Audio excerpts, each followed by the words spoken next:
meu nome é Renata Rossetti, sou formada em pedagogia, sou pedagoga, atuei na rede privada e na rede pública de Londrina, na cidade em que eu moro, por 12 anos. Trabalhei nos anos iniciais e hoje estou à frente do projeto Escola Maternidade. Sou mãe da Antonella, de 8 meses, e casada há 4 anos. Ser mãe não é fácil. E nada melhor do que trazer a Mari Bernini, que é mãe, tem filhos perfeitos, não tem celulite, não tem estria, nunca teve pelo encravado, né, Mari? Nem furúnculo. Ai, que perfeição. Para trazer esse assunto sobre maternidade e vida real. Mari, seja bem-vinda, obrigada por ter aceito o nosso convite e conta um pouquinho sobre você. Como você consegue ser tão perfeita assim? Tão maravilhosa, conciliar essa não vida é? assim de mãe, trabalhadora, empresária, dona do seu próprio negócio, marido e ser... conciliar tudo. Tudo. A dica é muito fácil, acho que vocês já podem anotar. Para fazer muitas coisas, é só fazer tudo bem mal feito, né? Que é o que eu faço, então já... Ai, primeiro, obrigada, Renata, pelo convite. Estou muito contente de estar aqui compartilhando. Afinal, é muito desafiador quando a gente chega na maternidade, né? E nos bastidores a gente estava conversando que a minha primeira maternidade, da minha primeira filha, Clarinha, ela foi muito surpreendente. Eu tinha uma visão muito romântica, né? E a gente nunca acha que vai passar por desafios que você eventualmente ouve alguém falar. E quando chega ali o vamos ver, né? Às vezes, antes mesmo de chegar o filho, quando você quer engravidar, você já começa a perceber que você não manda mais nesses quesitos maternidade. Você fala, eu vou engravidar. Aí é Deus tem nesse momento a oportunidade de te dizer assim, você vai ver que quem manda na sua vida agora sou eu. Então, eu demorei mais de 1 ano para engravidar. Né? Fiquei muito preocupada, achando que talvez eu teria que ressignificar esse sonho, porque talvez a maternidade não acontecesse para mim. Isso foi meu primeiro desafio antes mesmo de começar, né? De engravidar. Então, isso me surpreendeu bastante. Eu tenho uma grande empatia quando amigas falam, olha, eu tô tentando. Eu penso, amiga, eu sei o quanto é difícil, né? Porque daí o sexo é programado.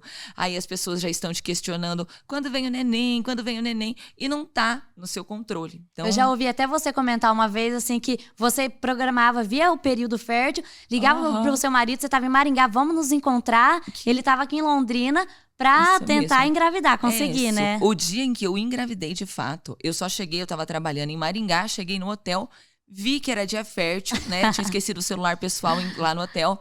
Daí eu falei, vem pra Maringá que é dia fértil. Ele falou, não vou. Eu falei, vem. Ele falou, tá tarde. Eu falei, eu vou transar hoje, tá? Então, se você quiser, o seu nome é o primeiro da lista. Ele, que inferno, tô indo. Olha que situação que o casal passa, porque realmente, assim, é um grande desafio. E aí, depois que eu tive, né, a minha primeira filha e tal, a gente decidiu que queríamos ter mais filhos, né, próximos, mas foi uma surpresa muito grande, assim, tanto que eu pedi demissão do meu emprego, né, na época eu era gerente de negócios de uma grande empresa, mas eu entendi que para ser a mãe que eu queria, eu não ia conseguir conciliar um emprego que eu trabalhava praticamente 12 horas por dia, né? E quando a minha filha nasceu, eu sempre quis muito parto normal, mas quase que esse parto normal já não deu certo, o que já é uma primeira frustração, infelizmente, porque a gente cria expectativas, né? Então, a mãe que quer muito parto normal tem que fazer uma cesárea, ali já vem uma primeira frustração para ela. Conseguiu parto normal, mas foi um parto desafiador, a Clarinha saiu no fórceps, né? Então, ali eu já pensei, meu Deus, não era bem desse jeito que eu tava imaginando, que você sabe? sonhava, né? Que eu sonhava, né? A gente cria tanta expectativa, tantos sonhos, né? Tantos. E tem também a questão da gente nascer e ser criada para ser mãe. Então, você quer ser perfeita nesse papel. Sim. Quando a gente erra, por isso nós mulheres temos que ter muita empatia uma com as outras. Porque a gente erra tentando acertar. Toda mãe erra tentando acertar. Né? Então, cada uma vai errar de algum jeito. E até o que a gente faz certo hoje, daqui a um tempo a gente vai olhar e falar, putz, eu tinha certeza que era desse jeito e talvez não fosse, né? Não tem aquela receita pronta, né? Não. Que a gente pode seguir. E uma coisa que, como eu também sou mãe recente, né? A minha Antonella tem 8 meses... Eu me coloco no lugar do outro porque, às vezes, a gente pensa... Nossa, mas é tão fácil aquilo. Só quando a gente vive, de fato, na pele, a maternidade, os perrengues, tudo, as alegrias e as coisas difíceis, que a gente começa a colocar no lugar do outro. Nossa, não parei pra pensar quando ela estava passando por isso, né? E sabe, Renata, como eu tenho 4 filhos, eu tive a oportunidade de entender que uma coisa que é fácil para um filho não é no outro, sabe? Eu tive agora o meu 4º filho, que tem 1 aninho, né, o José, e ele me fez ir a mais médicos em 1 ano do que a soma de todos os 3 filhos anteriores, né? Então, às vezes, a gente vê uma mãe que está levando o filho em todos os médicos, você pode pensar, ai, que exagero. É exagero para a condição do seu filho, Sim. né? E cólica não é um período assim igual todo mundo fala. Talvez não tenha sido para esse seu filho. Fica tranquila, se você tiver outro, pode ser que você seja premiada. Eu brinco que a mãe vai ser premiada de alguma forma. Seja na surpresa do parto, né? Seja numa prematuridade, seja não tendo leite. Daí, por exemplo, eu não tive leite, né? Eu nunca consegui amamentar os meus filhos. No meu primeiro filho, eu me sentia menos mãe sem ter leite. Quando eu tinha vergonha, então eu tinha que dar complemento, vinha visita em casa, eu escondia a mamadeira, porque parecia que eu não estava sendo boa o suficiente, ou que aquilo, né, fosse Já é uma um coisa... olhar julgador do outro, né? Será que ela tentou tudo mesmo? Mesma ou será coisa com que ela não chupeta quer? também, né? Chupeta. Ai, chupeta é coisa de mãe preguiçosa. Sim. Gente, chupeta é Quer vida. que a criança fica quieta, quer que a criança fica quietinha. Não é. E às vezes você quer dar essa chupeta pro bem-estar da criança mesmo. E no prazo ideal, você tira essa chupeta. E é uma escolha da mãe. A mãe que não quer dar chupeta também. Tá tudo bem, né? O que eu acho sempre que a mãe tem que se pautar em informações profissionais, sabe? E ela ser fiel a ela mesma. Hoje, Rê, eu olho pra trás e vejo na minha primeira filha nesse caos de que ela não mamava. Porque até eu descobri que eu não tinha leite, que ela passava fome, eu deixei ela com quase 2 meses de idade voltar ao peso de nascença. Não querendo dar fórmula. Parecia que eu ia dar um veneno pra minha filha, sabe? Uma coisa muito triste, assim, de olhar e assistir e pensar, poxa, que preconceito meu, ou que medo do julgamento da sociedade. Sim. Eu lembro também de muitas vezes que eu recebi visitas arrasada, sabe? A minha criança chorava, eu não estava bem, depois do parto você quer soltar muito pum, então você fica assim, em dias terríveis, você só quer ficar com a teta para fora, e aí com vergonha de falar, poxa, venha num outro momento, eu aceitava a visita. Aí a visita espera que você passe um café, a mais sem noção espera que você faça a janta. E esse é um período puerpério que a mãe tem que ser servida, respeitada, sabe? E às vezes a gente tem uma vergonha e acaba fazendo coisas que a gente não precisa ou que a gente não queria por medo de se posicionar, né? E você percebe, assim, que a partir do momento que teve os próximos filhos, você já agiu diferente? Oxe, e acho que se eu tiver o 5º, vai ser mais diferente ainda. Assim, você já não tinha mais medo desse olhar julgador do outro em relação à Menos. mamadeira? Não deu pra amamentar, a vida que segue. Existe a fórmula, graças a Deus, que vai suprir ali aquela fome do bebê. Então, você já vai melhorando ao passo do próximo filho. Com certeza, Rê. Eu acho que essa sua pergunta é super pertinente, assim, porque eu acho que toda mãe deveria começar pelo 2º filho. Porque o primeiro filho, você tem medo de morrer a todo momento. Você vai ver, você põe o dedinho no nariz assim, ó, ver se tá respirando, sabe? Passei por isso. Nossa, a gente fica assim, meio que paranoica, sabe? No 2º filho, você vê que já não morre por qualquer coisa. Sim. Então, você já tem uma confiança maior. E também tem um grande diferencial. Quando você tem o seu 2º filho, você já tem, além da experiência do primeiro, você já tem um outro filho para cuidar. Então, você não consegue também ficar concentrando exclusivamente todas as suas forças, energia e preocupações ali num filho só. O que é muito bom. Porque você, quando tem um filho só, e nesse primeiro, você começa a olhar e fala, parece que não tá respirando bem, o narizinho parece que tá meio fechadinho. Eu me lembro da minha primeira filha ligar pro pediatra de madrugada, porque parecia que não tava respirando. Que vergonha. Nem sei como ele consegue ainda me atender até hoje. A Ai, gente meu vai ficando Deus. com cada neura, né? Não é? Eu tenho só uma também, né? E a gente vê tantos casos agora de bronquiolite que parece assim que eu fico olhando a Nossa. barriguinha da minha filha. Será que tá indo muito fundo? Será que ela tá... Parece. E ela não tem nada, não tá nem Não respirando, é? não tá nada. A mãe é louca pra achar um Aham. probleminha no filho. Mas é isso mesmo. No primeiro, você dedica toda a sua energia e concentração ali. No segundo, como você já tem outro, você tem menos tempo de pirar nessas Sim. coisas assim, e você já tem a experiência do primeiro, né? Então eu acho que isso ajuda muito, assim. Você vai ficando uma mãe mais desencanada, até por não ter tempo de conseguir, por exemplo, esterilizar tudo 24 Sim. horas. Se e preocupar tal. com essas pequenas coisas, né? Exatamente. Por exemplo, outra coisa que eu acho que o 2º, o 3º, o 4º filho fazem muito bem. Você já passou algumas fases, né? Então, você já sabe que aquele momento muito difícil, por exemplo, do puerpério, ele passa. Sim. Quando você está vivendo ele pela primeira vez, você não sabe que tem a luz no fim do túnel, né? Então ele parece que nunca... Meu Será Deus, que a isso minha vida acaba virou mesmo? isso. Exatamente. No segundo, você fala, putz, era muito difícil, mas eu lembro que passou. Né? No segundo, você vai lembrar que você teve vontade de chorar, porque no primeiro filho, no puerpério, você tem vontade de chorar, né? Principalmente no fim da tarde, quando mudam ali os hormônios, né? E às vezes você se sente mal, por isso você fala, meu Deus, eu tenho um filho, ele tá aqui, vivo, tá com bem. tanta saúde. Por que eu tô triste? Daí você não quer se permitir chorar. Mas são todos os hormônios do seu corpo, são todas as mudanças, é uma mulher que morreu e uma nova mulher que nasceu, né? E aí, isso te deixa muito preocupada. Né? No segundo, você lembra e fala, poxa, era assim, eu já passei por isso e eu sei que isso passa. Sim. Então, acho que essa é a maior virtude do segundo ou do terceiro filho. E assim, você comentou que com a Clarinha demorou pra engravidar. Eu também demorei 2 anos pra conseguir engravidar da minha Antonella. A gente fica muito com isso na cabeça, acaba atrapalhando, A né? ansiedade. Muito, demais. É fato, né? O médico falava, Renato, quando você tirar essa cabeça, você vai engravidar. O duro é achar o botão que Mas tira não é fácil, isso né? da cabeça. Eu até tentava. Não dá uma raiva quando alguém Sim. fala, ai, você tem que esquecer. Como Eu se falo, fosse fácil. como que eu esqueço? Se é tudo que eu mais quero. E não assim, é? do segundo você engravidou mais rápido. Você não estava pensando nisso, estava... a vida que segue, e aí conseguiu engravidar. Exatamente, Renata. O que eu acho, assim, que é uma expectativa muito grande quando você quer engravidar. E aí, quando você começa a olhar para esse assunto, você descobre muita gente que está tentando engravidar e não consegue. E aí isso começa a virar uma pira na cabeça do casal também. Você só vê grávida na rua, você só vê Parece que criança todas na suas rua. amigas estão grávidas, menos Todo você. mundo, exatamente. E os anos vão passando, Meu a gente parece estar Deus. ficando mais velha. E tá mesmo, né? Porque o que acontece é que hoje a gente tarda um pouco a maternidade, né? Nossas mães foram mães mais cedo.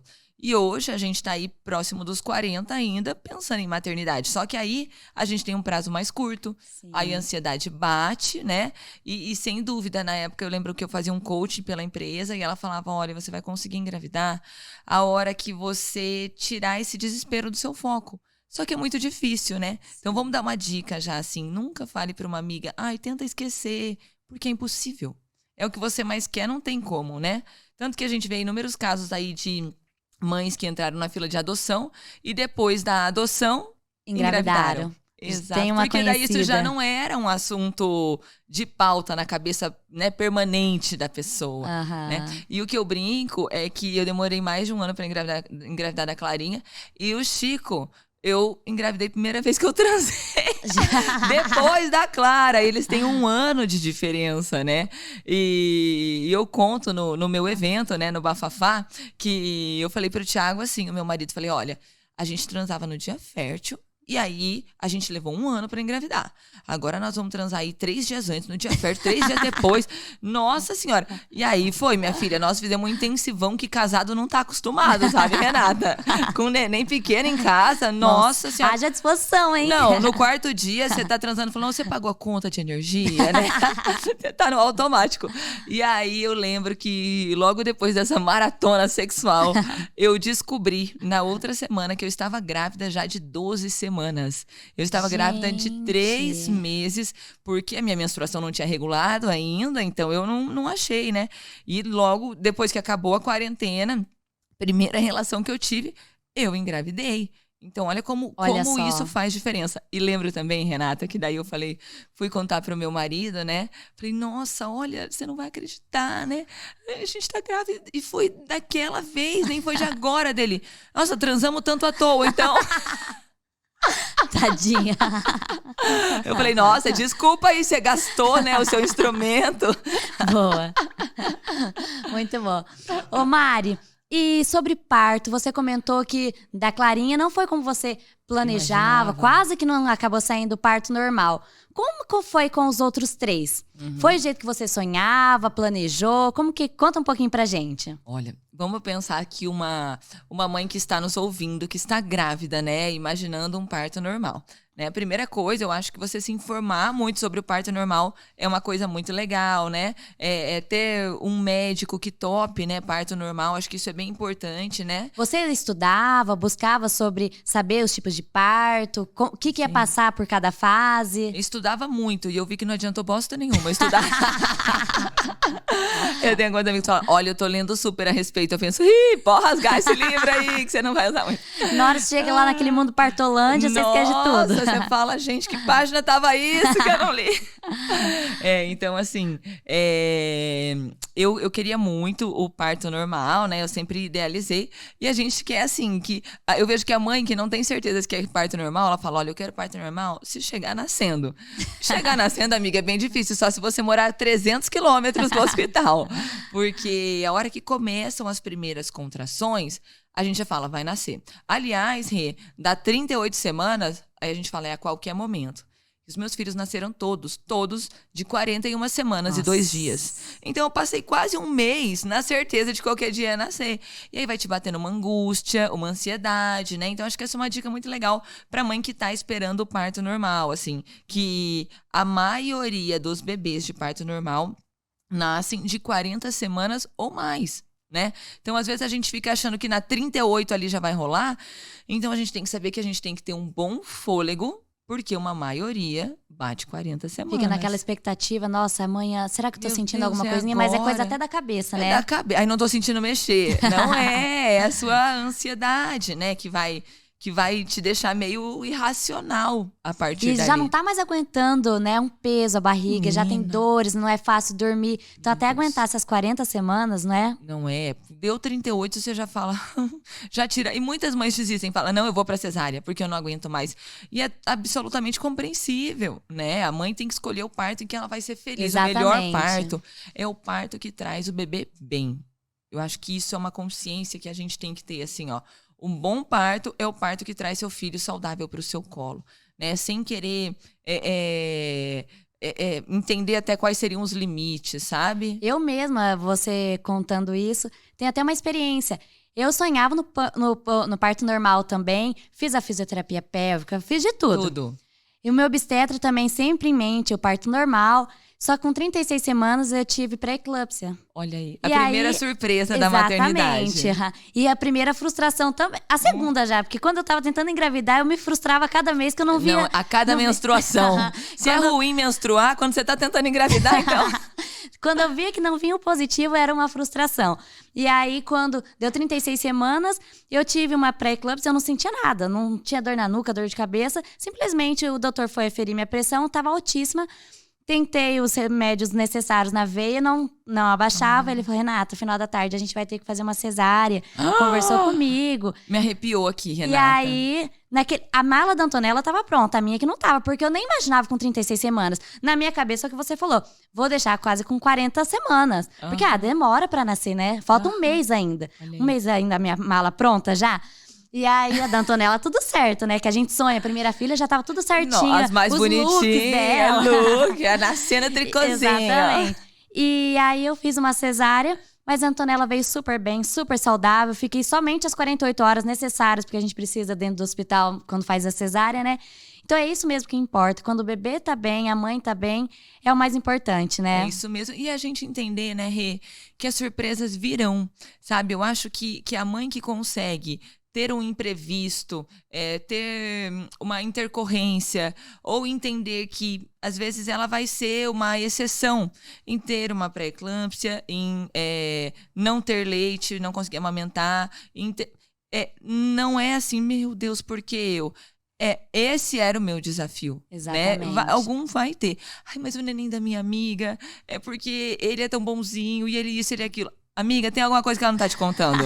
Ou o desafio dela tá por vir. Porque a maternidade é a oportunidade de você crescer como pessoa. Né? Eu não conheço ninguém que seja a mesma pessoa depois da maternidade. Porque você aprende a se doar muito mais, né? Vou dar um exemplo. Quando você vê uma situação, tipo, difícil que uma criança ou que uma mãe tá passando, você enxerga de um jeito antes de ter filho. E você enxerga de outro depois que você tem filho. Nossa, eu tava conversando isso em casa essa semana. A gente se coloca no lugar da outra, dói na gente, né? Na gente. Se tá doendo naquela mãe com o filho dela, me dói também. Não me coloco dói. muito no lugar Você da fala, outra. Depois que a gente Deus, tem que filho... que essa mãe tá passando? E outra coisa, a nossa coragem some, né? Porque eu adorava saltar de paraquedas, fazer esportes radicais, né? Nossa, eu e meu marido fizemos inúmeras coisas assim, de adrenalina. hoje, eu só penso que eu não posso morrer. Eu não posso morrer. Eu fiz até esses dias um vídeo brincando, assim, né, de uma mãe que foi no médico e falou, tem uma má notícia. Eu vi. Eu não posso morrer, doutor. O que você vai me falar que eu não posso morrer?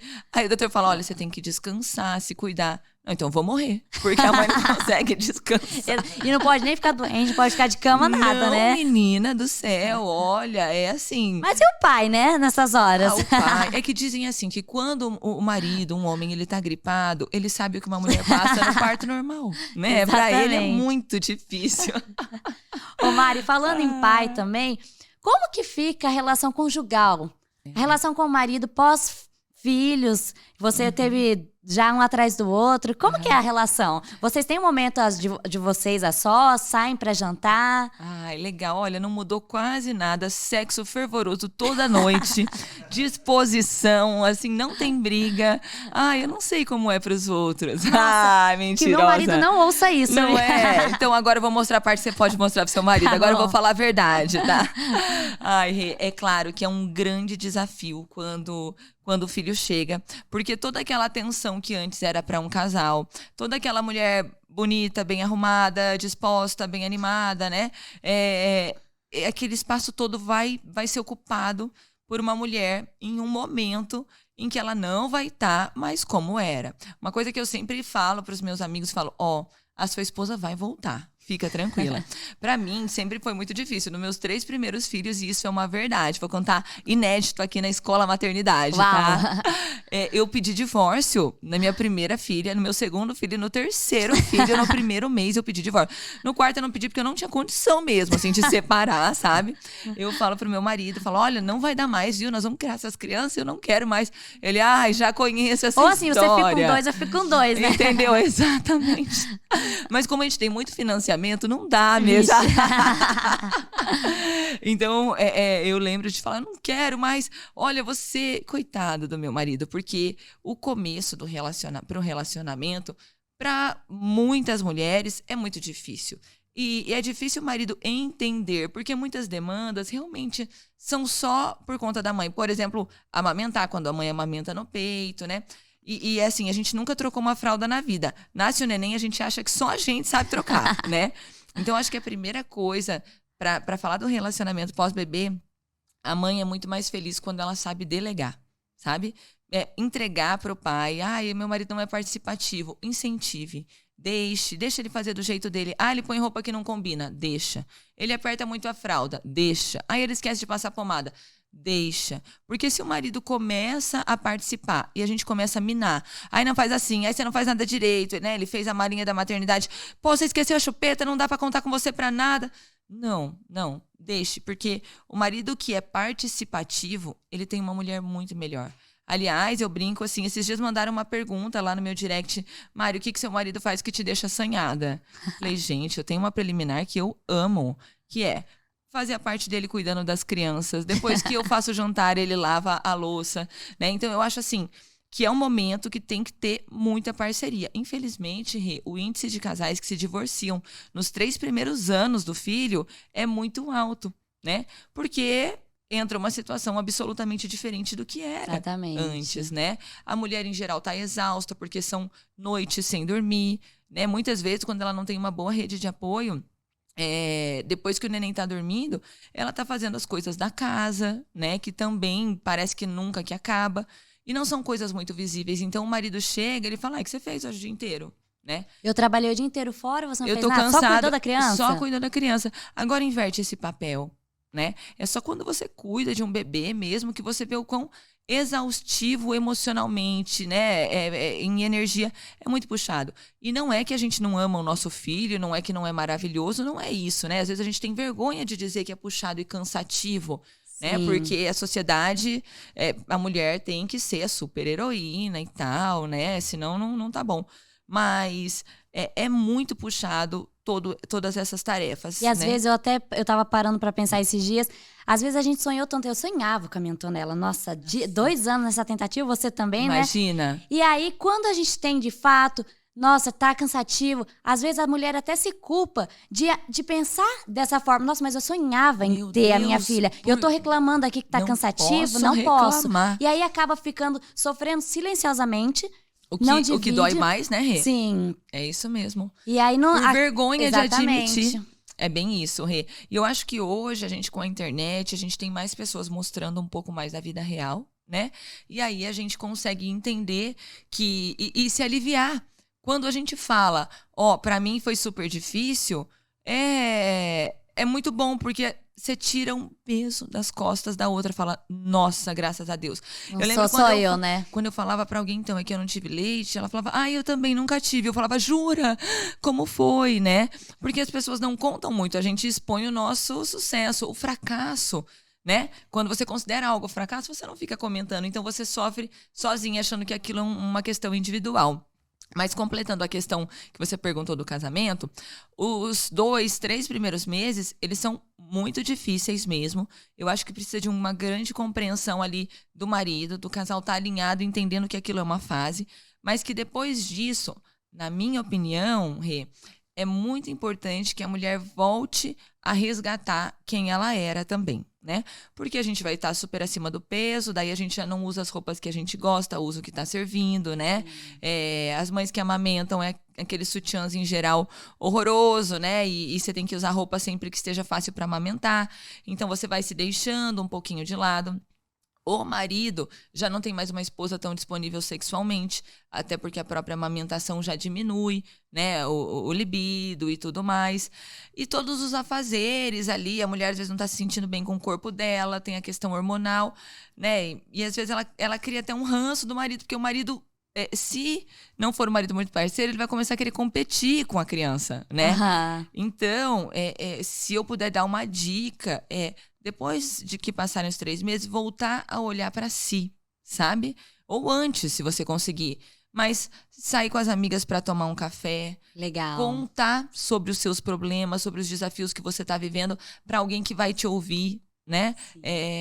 Você combinar, assim, alguém ficar com o seu bebê, você amamenta, sai para um jantar, mesmo que você só fale do bebê nesse jantar. Mas sair para voltar. Porque o casamento, ele é como uma flor. Se você não regar ele sempre, não dá pra... quando meu filho crescer, eu volto a cuidar disso. Não, essa flor vai ter morrido, né? Você precisa cuidar diariamente disso, né? Às vezes você tá tão exausta que você não queria sair pra jantar. Se esforce. Eu tô tão sem grana, tô num momento tão difícil, o neném dormiu, corta um queijinho, faz um macarrão, abre um vinho barateza e vamos conversar um pouquinho, né? Pra gente... e se alimentando, cuidando do casamento, porque senão vai ser mais uma coisa difícil para você administrar, para você sofrer, né, para cuidar. Então, eu me preocupo muito com isso. Foi uma coisa que eu sempre me preocupei. Aliás, eu acho que eu só consigo ter 4 filhos porque, né, eu e meu sabe marido... equilibrar isso, né? Exatamente. E antes dos filhos existia o casal, né? Exatamente. E você comenta que fazia muita coisa, viajava bastante, né? Muito, muito. A gente adorava viajar, a gente conhece, acho que quase todos os continentes e tal. Legal. E isso era maravilhoso, né? E até quando você opta por ter 4 filhos, você não pode ser uma pessoa de muitos desejos financeiros, assim, a menos que você seja milionário, né? Então, por exemplo, se eu não tivesse meus 4 filhos, eu teria um carro muito mais ostentação, né? Eu já teria mobiliado a minha casa toda, né? Então, quando eu decidi ter 4 filhos, eu deixei de desejar, né, algumas outras coisas. Então, é uma escolha, né? Sim. E ter filhos é uma escolha em tudo, né? É uma escolha que vai fazer você mudar muitas das suas prioridades, que vale a pena cada mudança, né? Sim. Mas que você abre mão de algumas coisas por isso. Exatamente. Né? E quando eu falei, vocês viajavam bastante, vocês continuam viajando com filhos? Como que é essa rotina aí? Tem perrengue ou não? É tudo maravilhoso? Bênção, é só bênção de Jesus. A gente tem um jatinho particular, mentira. Tem uma funcionária para cada criança também? Isso, 2 funcionárias, né? Porque uma só limpa, a outra só alimenta. Que maravilha. Na verdade... a gente decidiu, é claro que são viagens absolutamente diferentes. E meu marido de vez em quando fala, ai, que saudade, fazer uma viagem bem gostosa só nós 2. Eu falo, eu também quero, mas vamos nos saciando com um jantarzinho, né? Porque vai demorar. 4 filhos não dá pra deixar com uma pessoa só. Sim. Né? Então tem que ter alguém mais estruturado, assim, se for, por exemplo, por mais alguns dias, né? Mas o que eu acho Esqueci o que eu ia falar. Das viagens. Das viagens. Mãe, isso é coisa de mãe, né? A memória, né, foge Nossa um pouco, senhora, eu tava no raciocínio, de repente ele sumiu. Das viagens. Uma coisa que é uma dica bem, bem legal, porque as pessoas falam assim, Mari, como você tem coragem de viajar com 4 filhos? Eu com 1, não dou conta e tal. Preguiça de montar a mala. Nossa, que preguiça de montar a mala. Então, o que acontece? Uma coisa que dá muita leveza na maternidade é você se permitir não ser perfeita, né? Puxa, mas você vai viajar, chegou lá e esqueci os paninhos de boca e o babador. Tá tudo bem, amarra uma blusinha no pescoço dessa criança, assim, bota por dentro, sabe? Ai, meu Deus, chegou lá e daí não tinha tal coisa. Poxa, não, tá tudo bem, vamos numa loja e compra, ou nós vamos sobreviver sem essa coisa. Então eu vejo que às vezes eu monto mala, e como todos são bem próximos, tem umas 2, 3 peças assim que já dá pra usar em quase todos, Sim. sabe? Então eu monto uma mala meio que assim, putz, faltou blusa de frio, vai usar que tá suja, sabe? Não tem problema. Ai, mas nós vamos num lugar que é mais chique. Tá tudo bem, vai usar que tá suja. Ai, faltou o tênis do fulano, molhou e tá frio. Vai ter que ir de chinelo. Mas não deixam de aproveitar esses momentos, Não né? deixa de fazer nada, porque você cria memórias em viagens, né? E a gente não tá falando de viajar para lugar chique, nem nada. Mas aí para casa da vovó em Curitiba, fazer um passeio em Pomerode, que já que é pertinho, mais próximo de Curitiba. A gente não deixa de fazer, porque a gente vê que, primeiro, quando você passa muito tempo só em família, né, mais dias intensos, as crianças têm um salto de desenvolvimento toda vez que a gente viaja todos juntos. Olha que legal. Parece que eles voltam diferentes. Fala, meu Deus, nessa viagem... E você cria uma conexão muito grande com o seu filho. Porque no dia a dia, às vezes vai pra escolinha, às vezes a mamãe deixa com a babá, ou à noite outra pessoa que cuida e tal. Quando você tá viajando, são 24 horas, vocês. Então, apesar de você voltar exausta, foram momentos muito maravilhosos. Eu vi até um meme que fizeram, uma lutadora de boxe, eu acho, assim, que ela tinha ganho uma luta, mas ela tava no final da luta, então ela tava nocauteada, sangrando, assim. Aí o meme era tipo, eu quando volto de viagem com os meus filhos. Foi maravilhoso, eu tô muito satisfeita e tal, sangrando, nocauteada. Semana passada eu vi que você foi viajar e no final da viagem vocês tiveram imprevisto, ficaram debaixo de chuva, o carro parado. Você voltou num guincho com 2 crianças, seu marido com outra. Eu fui pra desestressar, eu já tenho que viajar de novo, porque voltou eu mais cansada também. E aí eu Mas acho... as crianças com certeza vão lembrar desse momento, né? Marca pra eles. Gente, o guincho, olha o guincho. Isso é muito gostoso, assim, a gente volta à nossa infância quando a gente tem filhos, né? Então, a hora que o carro parou, eu pensei, Thiago, pensa comigo, o que poderia ser pior? Tá chovendo, a gente tinha muitos compromissos aqui à tarde, sabe? Era assim, meio que não tinha como ser pior, só se eles estivessem com fome, sabe? Aí, mas a questão que eu falei de dar leveza, de entender que as coisas saem do imprevisto, faz toda a diferença. Para eles, né, pro mais novinho, qualquer coisa que tenha sirene é a polícia. Então, nossa, a polícia foi resgatar a gente, o carro subindo no guincho. E olha a oportunidade de mostrar agora que a vida tem imprevisto, que a gente não tem o controle. Então, sinceramente, né, claro que eu preferia não passar por isso, mas quando a gente passa, eu acho ótimo. Porque quando eu falo, filha, você tá vendo? A mamãe queria chegar em casa mais cedo, eu tinha compromisso, o papai não podia ter ficado parado na estrada, olha que saco, né? Nossa viagem não deu nem pra gente conversar, a gente ficou mais cansado, mas não estava no nosso alcance. Sim. Então a gente vai mostrando, porque às vezes a gente quer criar o filho numa bolha, a gente não quer que o filho sofra, né? Mas faz muito bem para eles. Os nossos pais passaram muitos perrengues com a gente e nós somos a maturidade dessas frustrações, né? Exatamente. Então eu acho que isso é muito válido, assim, sabe? E dar bom humor. Eu acho que dar bom humor, rir do que deu errado, é um segredo de sucesso. Né? Legal. Levar com leveza, né? Porque senão tudo vira um caos. A gente fica um estresse que a gente fala, não quero nem ter mais filhos, né? E filhos, a gente não tem que pensar só nesse peso, né? As alegrias, os risos, as memórias que vão ter, né? É isso mesmo. E assim, essa fase tão perrengue, ela passa muito rápido. E a gente vai olhar, né? Eu sempre recebo muitas mensagens de mulheres mais velhas dizendo: você vai ter saudade dessa fase. Você está na melhor fase, né? É uma pena que essa fase tão boa seja tão exaustiva, né? Mas o que eu vejo é que a minha filha mais velha, mês que vem, faz 6 aninhos. Meus 6 aninhos, Rê, ela já não é mais bebê. Sim. Né? As coisas que ela fala, ela já escreve o nome dela. Então, foi ontem, eu lembro a hora que olha, me emociono. A hora que a médica colocou ela no meu colo, eu pensei, minha filha, minha primeira filha, e ela saiu roxinha do fórceps, sabe? Sim. E passou, Rê. E passou. Hoje, assistindo a Clarinha crescendo tão rápido, eu sou uma mãe ainda mais leve e com um olhar diferente, assim. Claro que para tudo tem que ter limite, em especial por ter 4, se eu não tiver regras em casa, a gente não vive de forma saudável, né? Mas antes, era inadmissível vir dormir na minha cama, né? Gente, é cada um na sua cama, chorou, veio pra minha cama, daqui a pouco eu volto pra cama deles. Hoje, eu já sou mais maleável, né? Eu acho que não é a minha forma de criar com cama compartilhada, né? Eu não gosto. Mas, eventualmente, quando vem pra minha cama, eu falo, amor, deixa.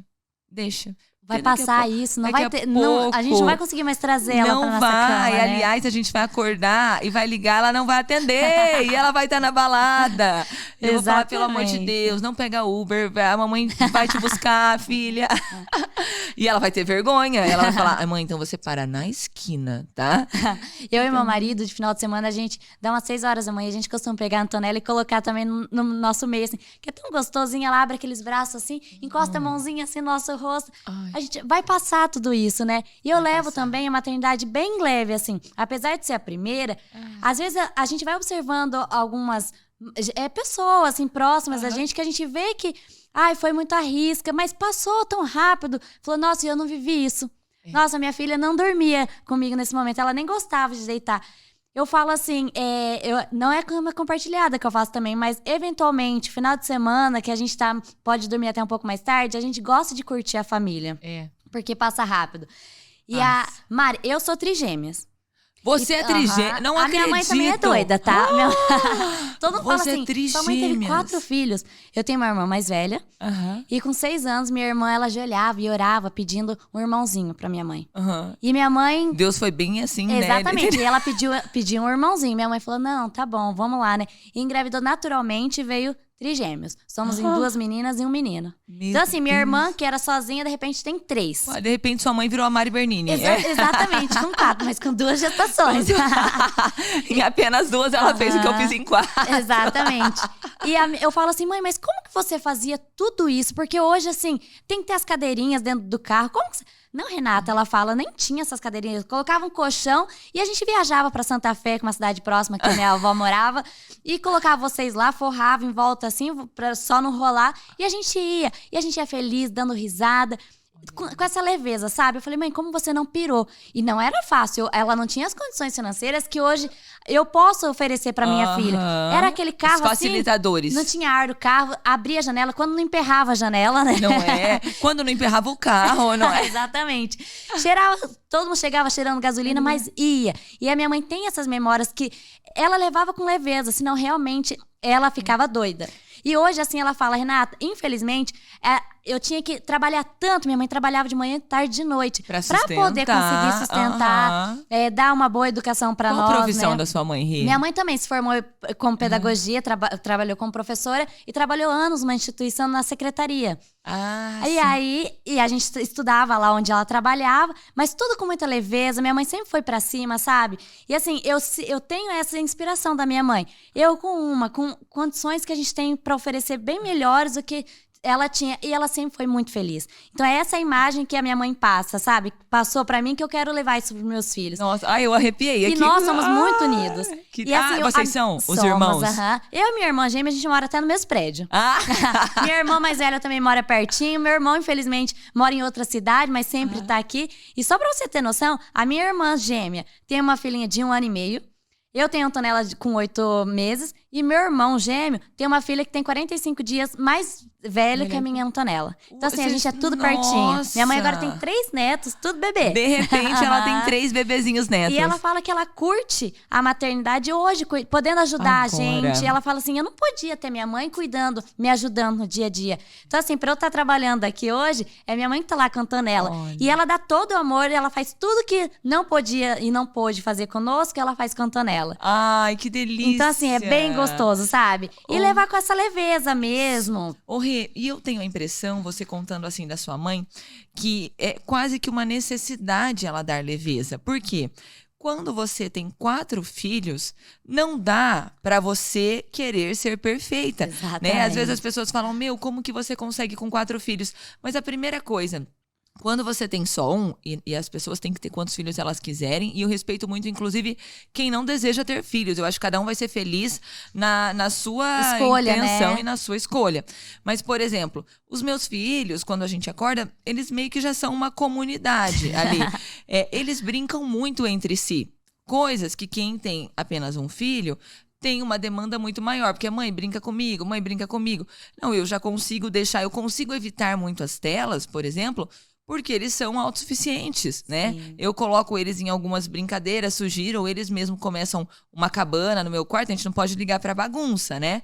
Mas eles tocam, sabe? Então, é isso também, isso da sua mãe ter dado leveza, é porque quando você entende que não vai dar pra você ser perfeita, a gente fala, meu Deus, como faz quem tem gêmeos? Como faz quem tem trigêmeos? Faz! Deixa o nenê chorando um pouquinho, né?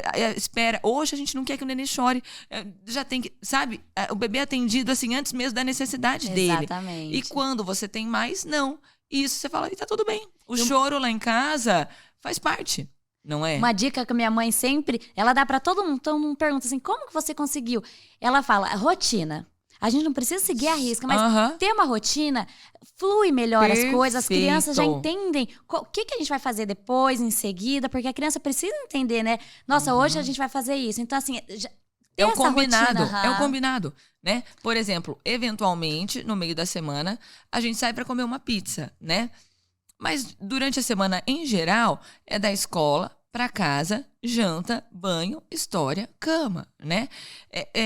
Esse é o script. Até quando a gente vai sair, tipo, como você consegue não ficar comprando? Eu não sou uma mãe muito consumista e meus filhos também não têm muitas coisas, né? Eles não têm nada de luxo, tem poucos eletrônicos, né?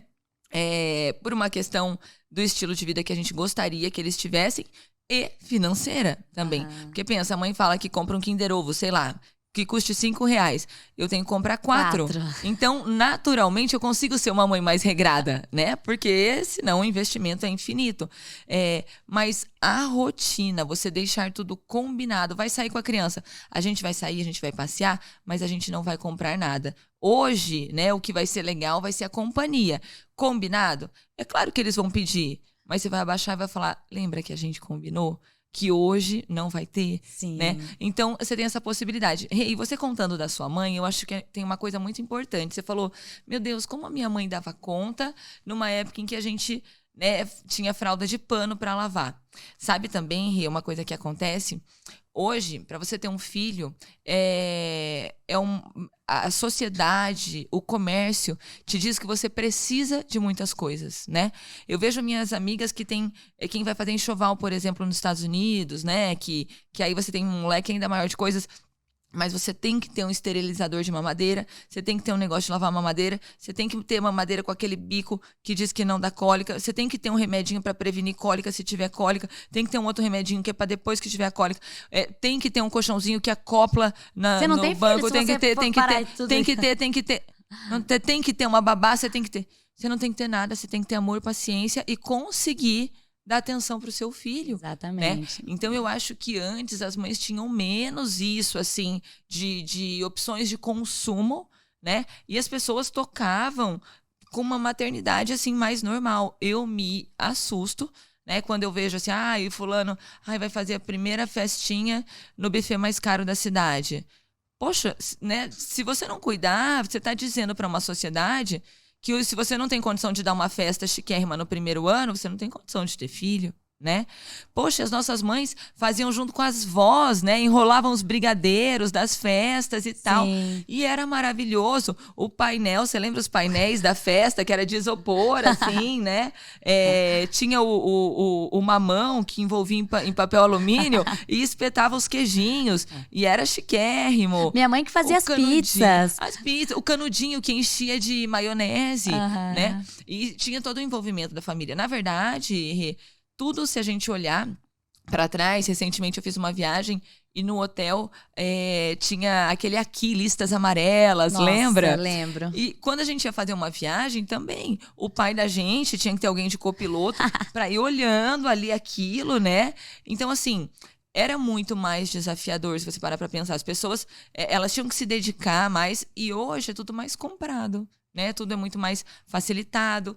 Mas é um nível de exigência muito alto, né? Para maternidade, você tem que ter o negócio pro peito, o sutiã específico para mamar, ou não sei o que, não sei o que, não sei o que.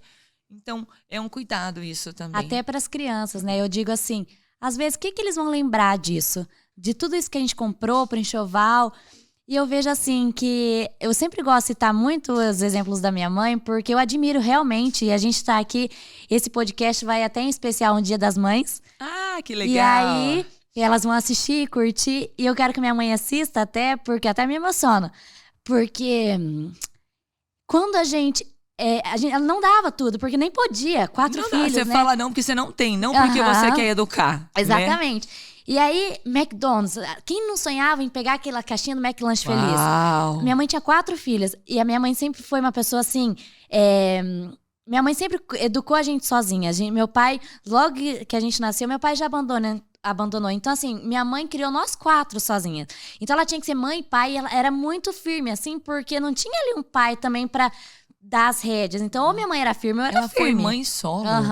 Ela foi mãe de trigêmeas só. Por isso que eu admiro muito a minha mãe. Eu também admiro muito. Queria até trazer ela aqui, mas ela morre de vergonha. Não quis. Mas vale a pena. Um dia acho que a gente tem que convencê-la, né? Hein, Rê? E aí, no nosso aniversário, ela falava assim, no aniversário de vocês podem comprar um McLanche Feliz. Então, a gente esperava chegar junho, a nossa data de aniversário, pra gente sair lá com a caixinha. A gente nem queria o lanche, mas era só o lanche, de carregar a caixinha do McLanche Feliz.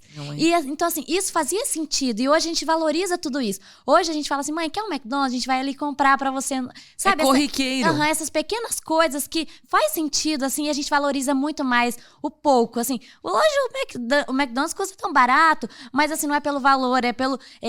o sentido ali de estar podendo comprar. Na verdade, Rê, eu nem sei se o McDonald's hoje é tão barato ou se as nossas condições hoje são diferentes. Exatamente. E aí, Rê, é um grande desafio. A sua mãe falava não, como os meus pais me falavam não, porque eles não tinham, né? Não porque hoje, às vezes, a gente fala não, porque não, ele não precisa disso, né? Eu não quero que ele tenha tudo, mas você teria condições de comprar, Sim. né? Então, eu acho que nós somos uma geração que cresceu socialmente, financeiramente, né? E aí hoje a gente tem mais possibilidades para os nossos filhos. Mas aí a gente saber falar não, mesmo tendo a oportunidade. É difícil, né? Querendo ou não, a gente quer oferecer, mas a gente tem que saber lá na frente que ser humano é esse que a gente vai estar criando, né? Exato. Como que ele vai saber lidar? Eu vejo hoje no mercado, a gente estava conversando nos bastidores, né? Quando eu trabalhava numa construtora, o grande desafio de contratar pessoas. Hoje, a maioria dos jovens entram, mas assim, eu não preciso disso. Eu quero demissão. Não, eu quero, mas eu quero cargo de gerência. Começou e já quer começar lá no topo, né? Lá no topo. O que eu vejo é que se a gente não cuida, a sociedade está criando, né, crianças que se tornam adolescentes e jovens imediatistas. Pra gente assistir o desenho que a gente queria, era naquele horário e tinha que esperar o intervalo. Você lembra disso? Sim. Eu quero assistir o Tom e Jerry. Tom e Jerry passa de terça e quinta na Xuxa e tem intervalo. Então, você esperava a terça, esperava o programa da Xuxa, assistia o intervalo e assistia o final do Tom e Jerry, sabe? E isso é uma questão muito importante de se analisar. Hoje, você quer assistir o quê? Tá aqui. Tá na sua mão, tá no tablet, tá aqui inteiro, né? E aí vem o cuidado com as telas também pelo imediatismo, né? Quando a criança vê uma tela ali, ela não precisa pensar em nada. Claro que as telas são um refúgio no momento em que a mãe precisa trabalhar. Eu também utilizo desse recurso quando eu preciso. Quando eu fiquei parada na estrada, a tela foi a minha salvação, né? Por 3 horas lá, as crianças e tal. Mas para a gente comedir isso. Porque quando a criança recebe tudo pronto na tela, ela não precisa pensar em nada. E são muitos estímulos e ela absorve absolutamente tudo daquilo. A gente também via televisão, mas a gente esperava a hora do programa, a gente esperava o intervalo comercial. E isso nos tornou pessoas que aprendemos a naturalmente esperar, né? Então, assim como o McDonald's no aniversário, né? Assim como tantas outras coisas que antes eram um privilégio, né? E hoje são coisas corriqueiras. Cinema, eu tava até me lembrando aqui. Sabe qual foi o primeiro filme? Eu lembro certinho. A minha mãe levou eu e meus irmãos, pra gente A Fuga das Galinhas. E até hoje, quando eu vejo esse filme, sabe aquela memória afetiva? Eu tenho uma memória afetiva com esse filme que fez tanto sentido. A minha mãe, a gente esperar o dia do cinema, ir lá comprar os ingressos. E é tão gostoso isso. De repente, levar até a pipoca de casa dentro da bolsa, não é? Comprar o refrigerante num lugar mais barato e tomar dentro do cinema, né? Isso mesmo, na Americana, comprar na Americana, colocar 2 litros e clandestinamente colocar ali.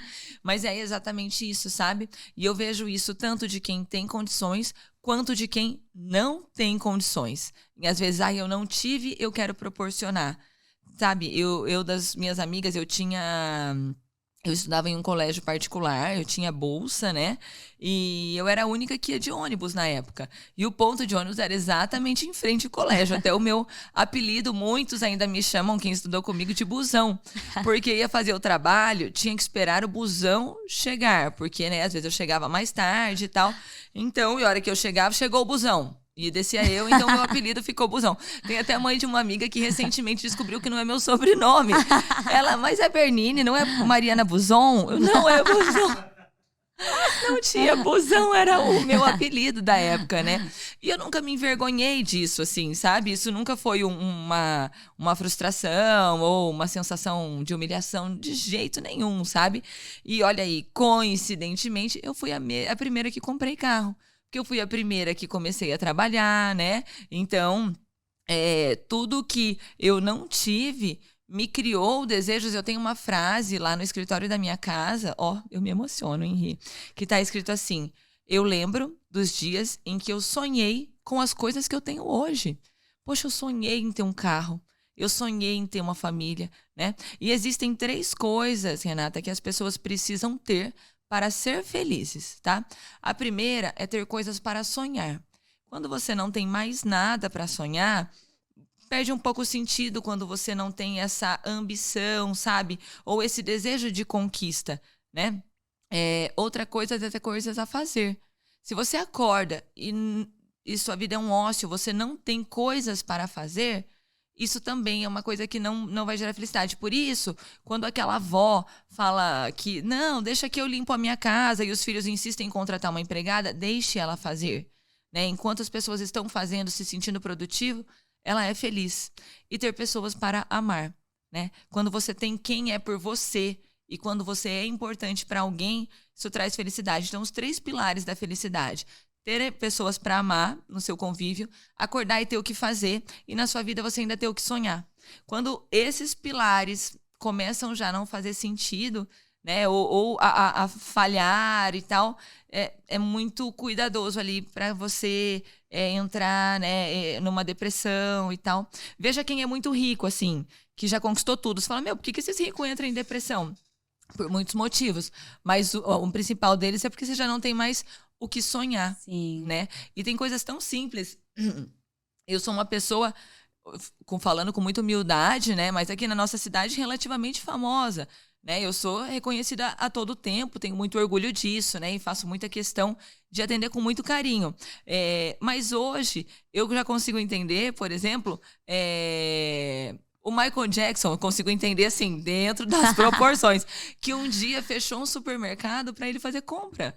Porque ele nunca teve o prazer de fazer compra. Nossa. E era uma coisa tão simples que às vezes a gente não dá valor, né?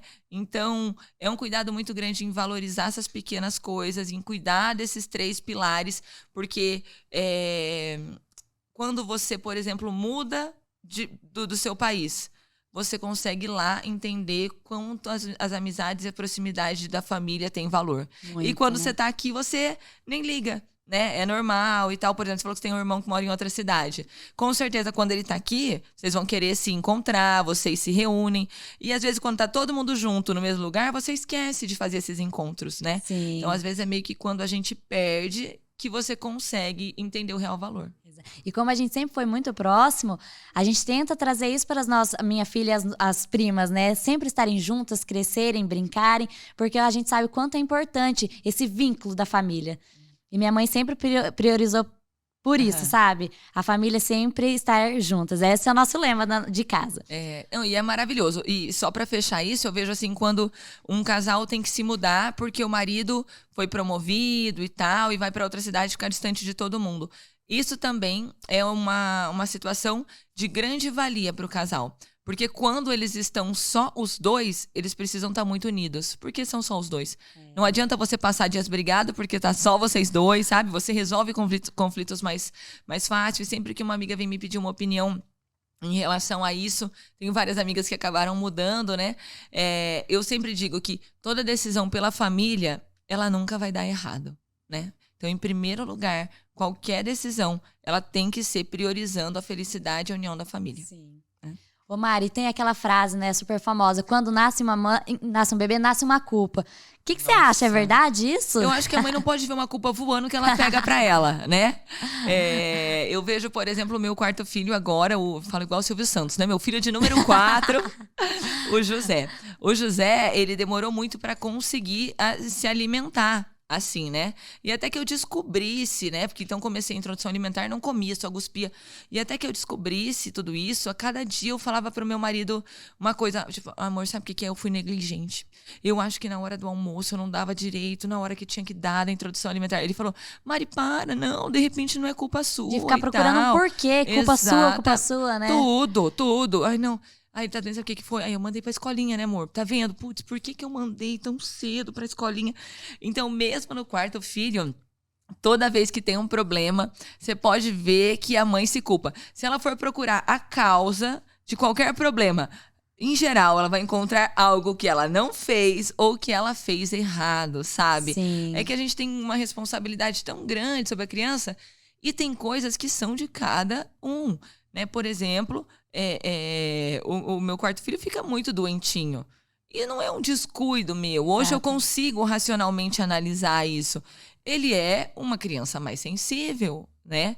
Então, é um cuidado em a gente não ficar cavucando pra achar que a culpa é tudo nossa. Se não comeu bem, é porque na introdução alimentar a mãe não fez isso.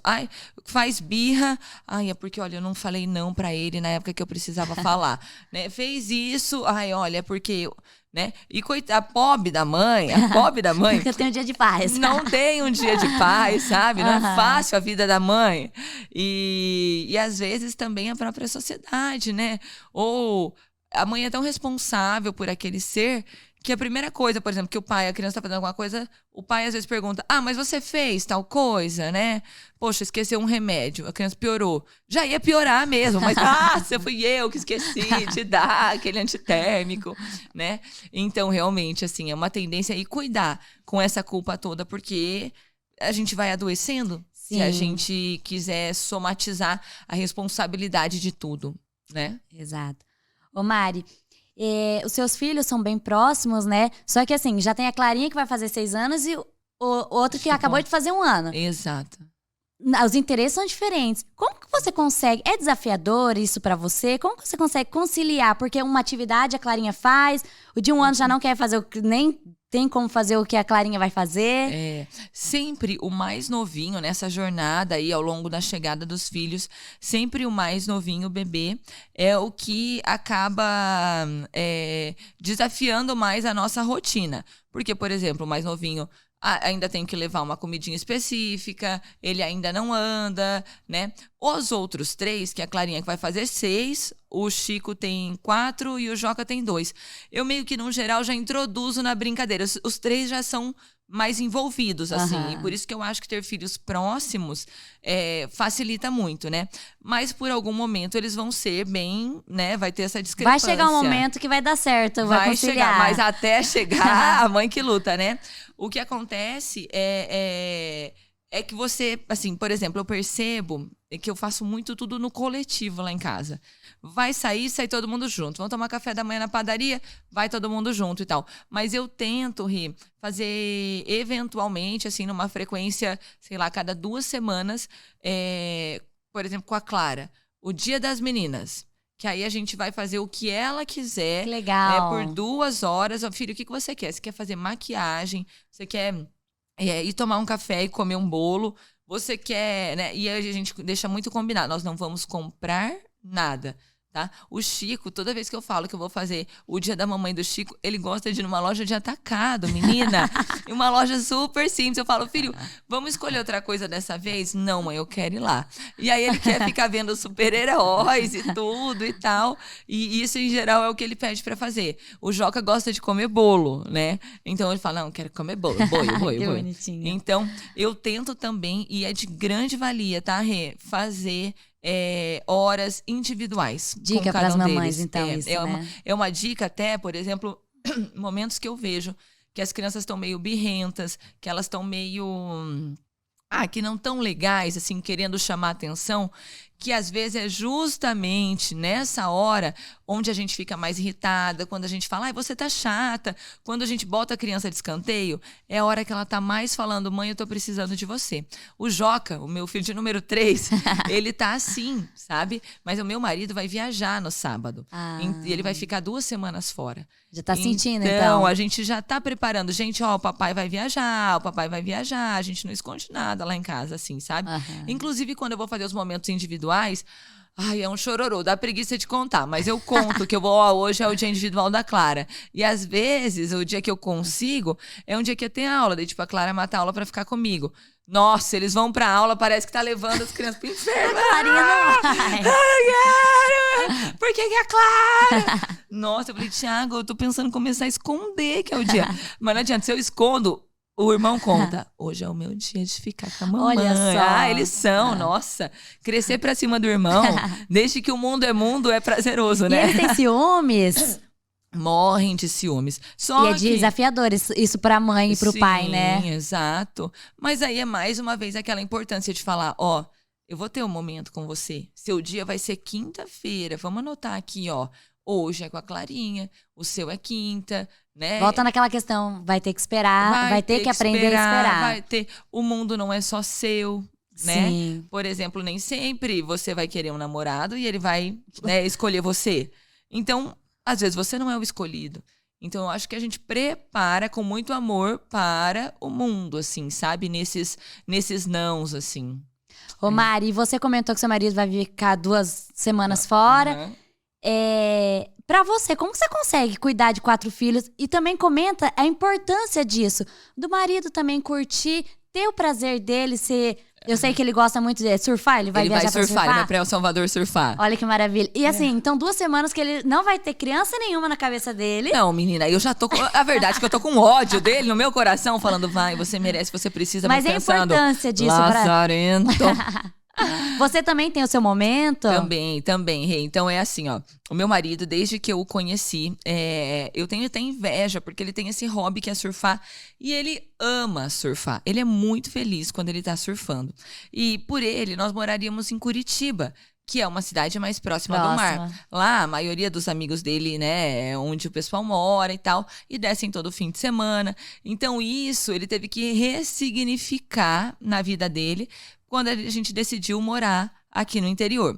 Por uma questão de custo de vida, né? Por uma questão, enfim, N motivos, né?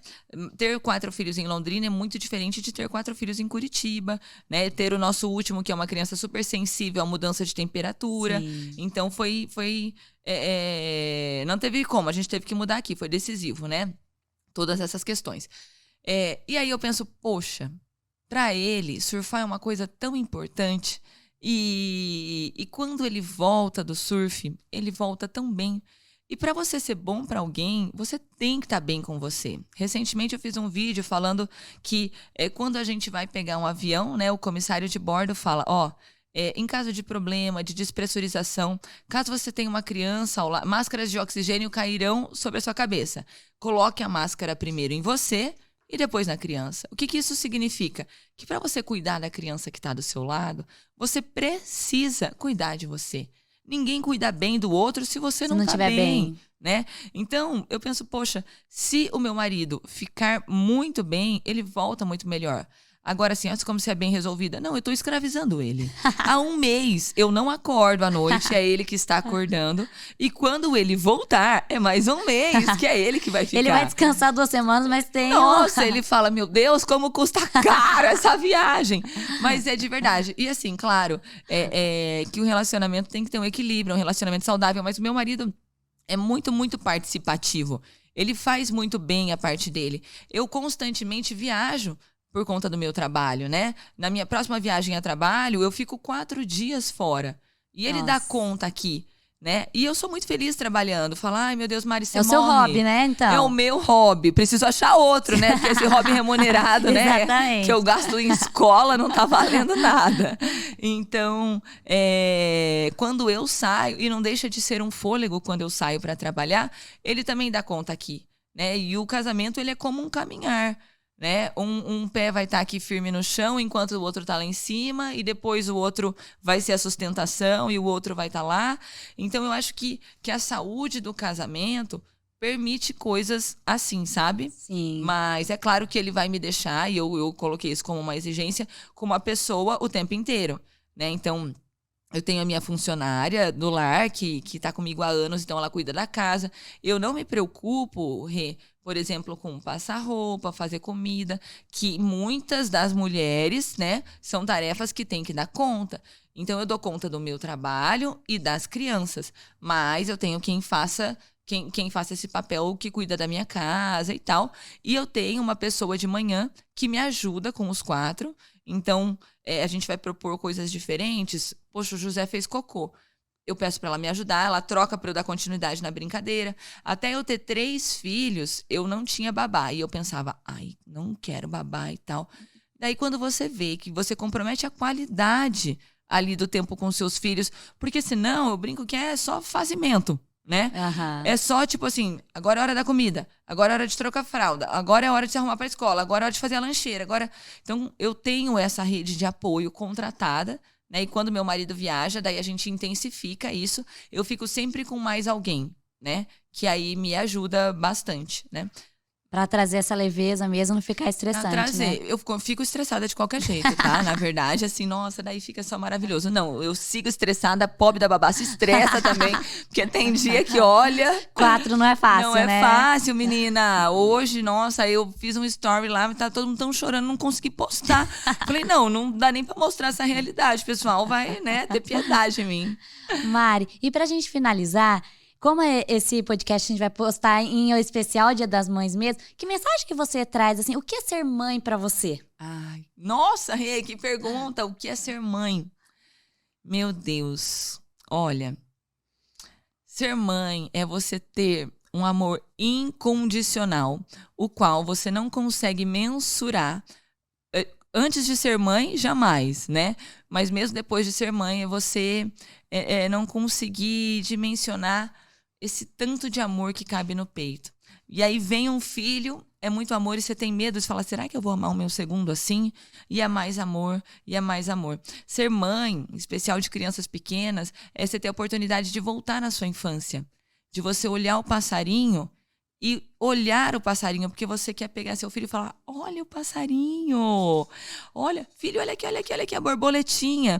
Quando você não tem filho, essas coisas são quase invisíveis, né? Então é a sua oportunidade de olhar as pequenas coisas novamente, é a oportunidade de você reforçar a sua fé, porque muitas vezes é só Deus mesmo para você falar, Deus me ajude, eu tô preocupada com meu filho, né? Quantas vezes eu me ajoelhei com esse último filho, que até internado ele ficou, sabe? Então, você tem muito medo de perder os seus filhos. Então, ser mãe é você viver num misto de desespero e alegria sem tamanho, assim, sabe? E a sua oportunidade de ser uma pessoa melhor, né? E uma coisa que eu queria deixar de recado para as mães é que uma mãe não precisa ser perfeita. Ela precisa ser suficientemente boa. Que ela não precisa se culpar se ela tem que deixar o filho, às vezes, no integral, porque a condição dela faz com que ela precise trabalhar. Que tá tudo bem, né? Que cada uma, dentro da sua condição, não se julgue comparando com a maternidade da outra, mas entendendo que dentro da sua condição você é a melhor mãe que você pode ser. E para você que gostou desse podcast, continue nos seguir, acompanhe nossas redes sociais, se inscreva na escolamaternidade.com.br para saber um pouco mais, desde a maternidade, a gestação e o desenvolvimento da criança até os 6 anos. Até mais!